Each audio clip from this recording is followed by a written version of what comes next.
Hello everyone and welcome back to another video from Wake&Tech. In this video, I'm going to show you how to add a friend on the EA application. So let's get started right away.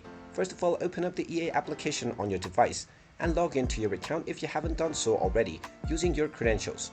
After logging into your account, you will be taken into the home page from which you can buy various different games and also try some freebies.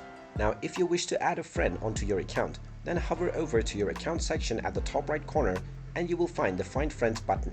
Go ahead and click on this, and now you will immediately be allowed to type in your friend's username in order to add them onto your game account.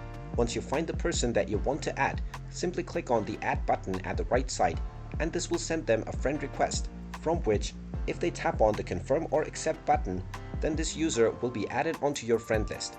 You can also tap on Import Friends and then use your Steam, your Xbox or your PlayStation account to directly import your friend list from within these services. And there you have it. That is how easy it is to add a friend onto your account on the EA app. If you find this video helpful, make sure you hit that like button and subscribe to our channel if you haven't done so already. Also ring that notification bell to never miss another update from us.